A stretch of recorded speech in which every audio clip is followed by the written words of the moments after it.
దివసాః కాలో జగద్వక్షకః లక్ష్మీస్తోయతరంగభంగచపలా విద్యుచ్చలం జీవితం తస్మాన్ మాం శరణాగతిం కరుణయా త్వం రక్ష రక్షాధునా అంటారు శంకరులు.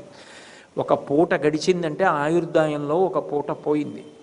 ఎప్పటికి పెడతాను రా, ఎప్పుడు చేస్తానా జగన్నాథ దర్శనం, ఎప్పటికి నా జన్మ సార్థక్యం, వచ్చే ఏడాదికి ఓపిక ఇంకా పెరుగుతుందా తరుగుతుందా, వెళ్ళని. నీకు ప్రేమ ఉంటే నువ్వు రా, నీ భుజం మీద చెయ్యి వేసుకుని చూసొస్తే నాకు ఇంకా ఆనందం. తప్పకుండా వస్తాను నాన్నగారు, మీ కొడుకు అయినందుకు అది చేయించలేకపోతే ఇంకా నా కొడుకుతనానికి సార్థక్యం ఏమిటని కొడుకు బయలుదేరతాడు. అబ్బో, ఇక్కడ కేజీ చీరలు కొంటే అర కేజీ చీరలు ఫ్రీ అంట. మంగళ్య షాపింగ్ మాల్, కేజీల్లో సేల్, టన్నుల్లో ఆనందం.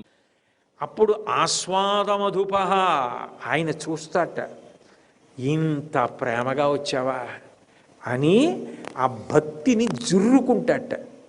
అటువంటి జగన్నాథస్వామి నయన పదగామి భవతుమే. అప్పుడు జగన్నాథుడు అక్కడ కంటితో చూడటం కాదుట, ఆ భక్తికి ఆయన్ని చూసేశాక ఎక్కడ చూసినా చాలా తేలికగా గుర్తుపట్టుకోగలిగినటువంటి రూపం. అన్నింటికన్నా తేలికగా జ్ఞాపకం ఉండేవి రెండే లోకంలో. ఒకటి దీపం, రెండు గుండ్రంగా ఉండేది. అందుకే ధ్యానంలో దీపం చూడమంటారు ముందు.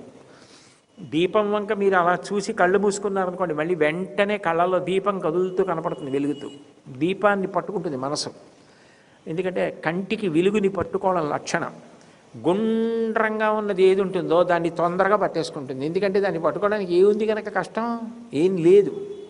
అసలు గొప్పతనం ఎక్కడుందంటే జగన్నాథుడు, బలభద్రుడు, సుభద్ర, సుదర్శనం అన్నీ గుండ్రం. అదిగా అక్కడ ఉన్నాయిగా, చూస్తున్నారుగా మీరు, గుండ్రంగా ఉంటాడు. అందులో కళ్ళు బాగా పెద్దవి, ఇంతంత గుండ్రంగా ఉంటాయి, కళ్ళు బాగా ఆకర్షిస్తాయి. అందుకే శంకరాచార్యులు వారు ఒక శ్లోకంలో ఉత్ఫుల్ల నేత్ర అన్నారు, బాగా వికసించి ఉంటాయి. ఆ గుండ్రంగా ఉన్నవేవో దానికి గుర్తు ఏమిటంటే వృత్తాకారం, అంటే గుండ్రంగా ఉందని గుర్తు ఏమిటంటే, మొదట నేను ఒక కలం తీసుకుని ఒక కాగితం మీద ఇలా పెట్టాను అనుకోండి, బిందువు.